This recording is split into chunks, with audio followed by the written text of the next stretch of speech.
Noam Chomsky, I'd like to ask you about the enormous civilian casualties that have shocked the entire world in this last Israeli offensive.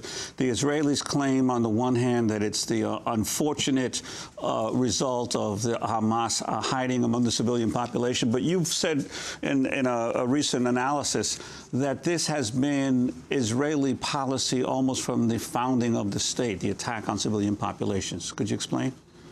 They say so. I was just quoting the chief of staff. This is 30 years ago. And virtually no Palestinian terrorism in Israel. Virtually, he said our policy has been to attack civilians, and the reason was explained by villages, towns, and so on, and it was explained by Abba Eban, the distinguished statesman, who said, yes, that's what we've done, and we did it for a good reason. There was a rational prospect that if we attack the civilian population and cause it enough pain, they will press for what he called a cessation of hostilities. That's a euphemism, meaning cessation of resistance against Israel's takeover of the moves which were going on at the time to take over the occupied territories.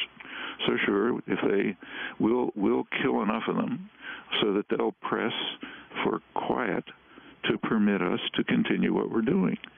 Actually, Obama today didn't put it in those words, but the meaning is approximately the same. That's the meaning of his silence over the core issue of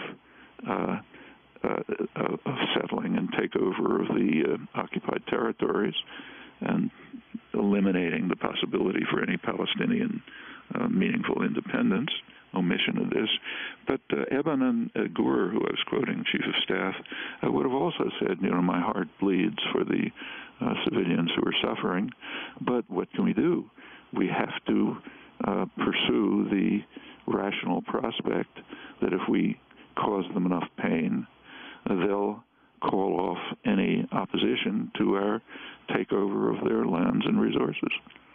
But it was, I was just quoting it. They've said it very frankly. That was 30 years ago, and there's plenty more beside that. And Obama's call to open up Gaza, to end the blockade of Gaza on the Israelis, do you see that as any kind of a meaningful turn? It would. Those are nice words, and if he did it, that would be fine, but there's any indication that he means it. In fact, this morning on Israel has already made it clear, stated explicitly, its foreign minister, Tzipi Livni, that they're not going to live up to the ceasefire until Gaza returns to them a captured soldier. Well, that avoids the fact that Israel is far in the lead, not in capturing soldiers, but in kidnapping civilians, hijacking ships, bringing them to Israel as hostages. In fact, one day before this Israeli soldier was captured at the border, Israeli forces entered Gaza and kidnapped 2 civilians and took them to Israel, where they were hidden away in the prison system sometime.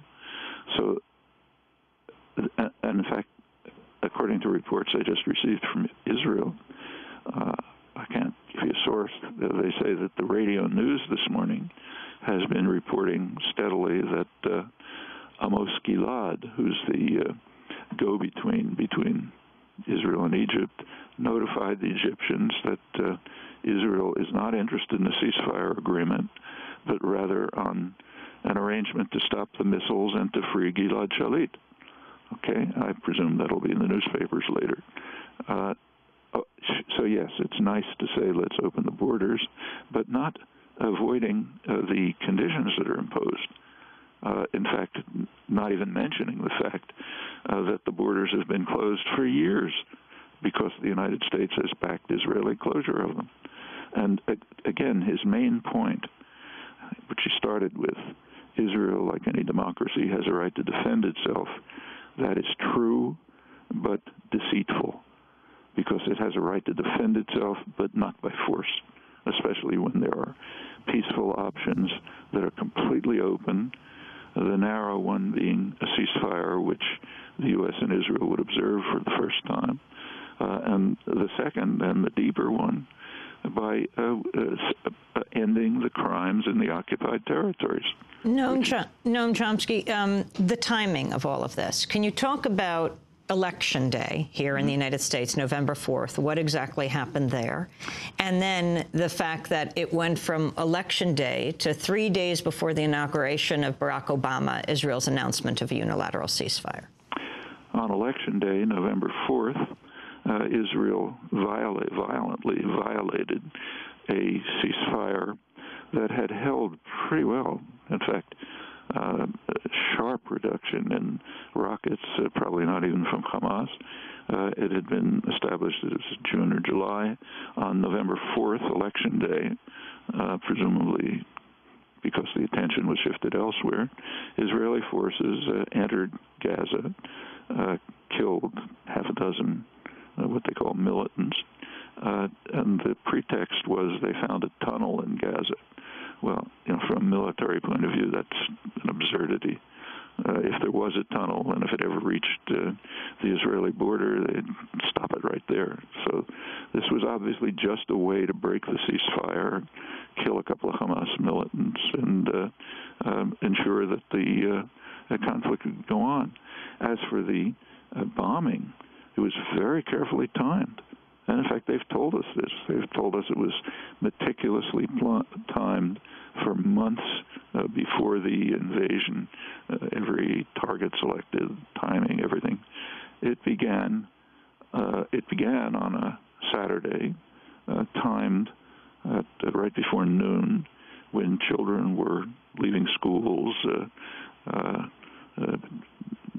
people milling in the streets of the densely populated city, perhaps the most densely in the world.